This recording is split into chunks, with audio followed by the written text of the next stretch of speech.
Hi family, or welcome back to my channel. Thank you for clicking on this video and thank you for tuning in to my channel. I really appreciate it. Guys, if you're an old subscriber, thank you for coming back. Thank you for being here. And if you're a new subscriber, you are welcome to my channel. Here we talk about faith, we talk about growth, love, relationships, healing, and everything in between that helps us become a better version of ourselves. So you're welcome to my channel. Now guys, I want to talk about something that it's very important, and I don't know if I'll say a lot of people are victims of this or are going through this. And now it's just, I want to talk about the fact that most of the things that people battle with, especially low self-esteem, started in their childhood formative years. A lot of people that battle with low self-esteem today, it started from when they were young, even before they even knew what self-esteem was. Now, let me explain. Sometimes it could happen from maybe a teacher that scolded you. It could happen from anything, any of the early experiences a person had early in their lives. Sometimes it could be a teacher that just scolded you wrongly in front of others. Probably it would be a parent that didn't learn to probably appreciate your efforts and was very critical about you. It could be even maybe a playground name, a name that people used to call you, a nickname that's, will I say, pointed at something that was not so perfect about you. And maybe you laughed along with them, you laughed at it, but then it made you look at yourself in a particular way. It made you feel, oh, there's something wrong with me in this aspect, and it has started playing out in your adulthood. Sometimes you don't know. Sometimes you ask yourself, why is it difficult for you to speak up in certain places? Why do you always second guess yourself? Why do you always feel that you are not good enough? Or why is it that when you're in certain rooms, you can't speak up, or you always feel less than others? Some of these things started in the formative years of a child. In short, let me say, it may not be so good for me to generalize or to just conclude, but let me say most part of it, most people that battle with low self-esteem, it started in their formative years, in their childhood years.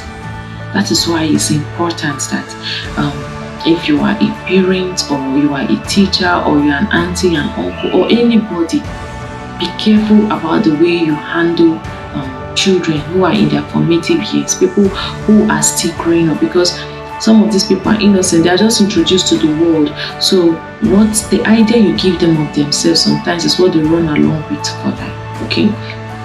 Now, when somebody is already battling with low self-esteem, let's say you're an adult and you are battling with low self-esteem, no matter how hard you try, you always feel inadequate, you always shrink.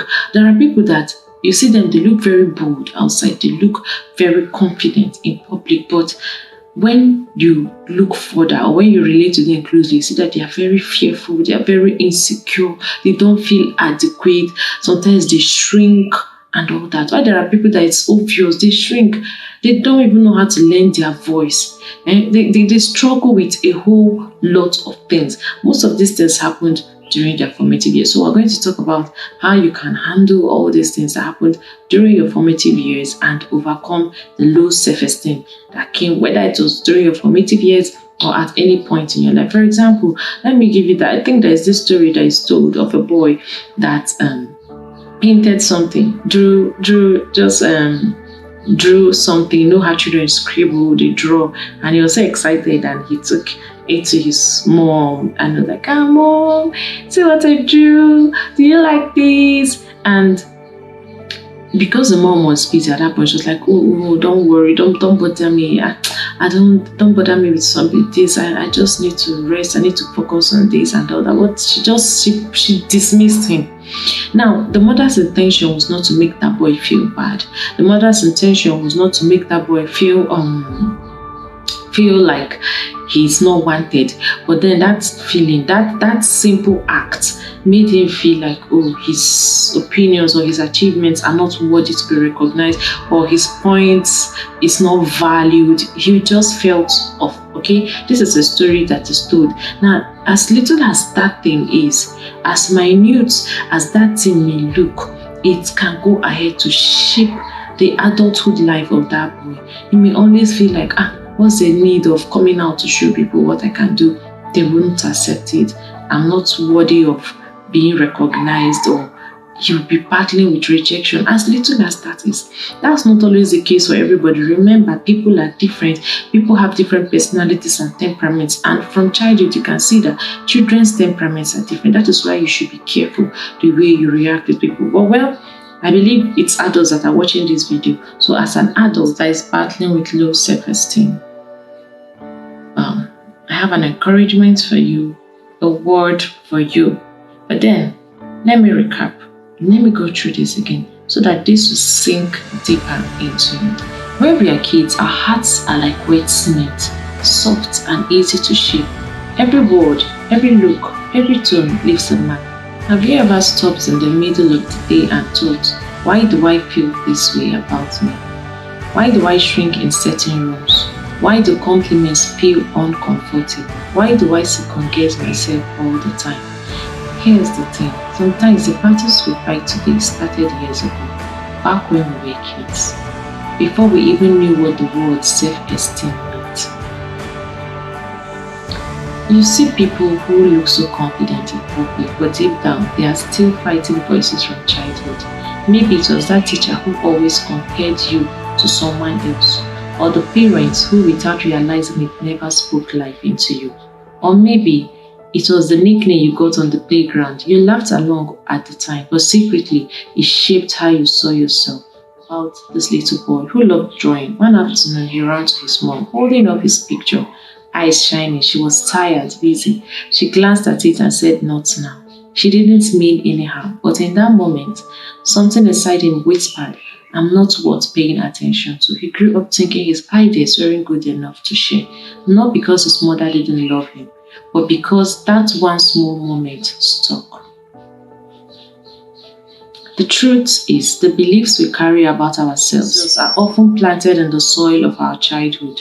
Some of us grew up surrounded by encouragement, safe spaces to try, fail, and try again. Others grew up in places where criticism was louder than love, where achievements were expected, not celebrated, where mistakes meant shame. So now, as adults, we wonder why we hesitate to speak up in meetings, why we feel small next to certain people, why we secretly believe we don't deserve good things. It's because the roots run deep. Now, let me encourage you with the hope. Cement hardens yet, but even concrete can be broken, reshaped, rebuilt. Your formative years might explain your struggle, but they don't have to define your future. You can challenge those old voices. You can replace "I'm not enough" with "I'm growing, I'm valuable, I'm meant." It won't happen overnight. It's a journey, and some days you have to be your own cheerleader, because no one else knows the battles you fought just to stand here today. So maybe today is the day you pause and trace the trail back, not to stay stuck there, but to understand it. Because the moment you see the roots, you can start pulling it out. And when you do, you make room for a new story, a stronger you, a future that's no longer dictated by the things you never asked for. You can't rewrite your childhood, but you can choose the next chapter. And I really hope you choose it with love. Remember, you can do this. You can build your self-esteem. Just remember that your childhood formative years have passed. Yes, a lot has been formed, but you can decide how the rest of your life will be. Okay, it may take deliberate steps. I'm not saying it's going to be easy. You have to deliberately work on yourself. You have to deliberately believe in yourself, even if other people don't seem to believe in you. And you have to accept yourself. Don't even reject yourself before others reject you. And even when they reject you, don't reject yourself. Okay? So guys, I believe this video has spoken to you in different ways. And I hope that after this video, you begin to believe yourself. You begin to trust yourself. You begin to see yourself in a better light. And you remember that the things that happened to you happened during your childhood. You actually had little or no control over them. And now you can decide how your adulthood will be. And I know God will help you. God will help us all. Thank you for watching.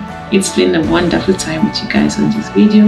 I hope that this video speaks to you, drop a comment in the comment section. Tell me how you feel about this video, and I'll be eager to read your comment section. You can feel free to share your battles with low self-esteem, and probably ways you've overcome them, ways you overcame them, and I believe it will help somebody out there. Someone may read your comments and apply your method, and it will work for them.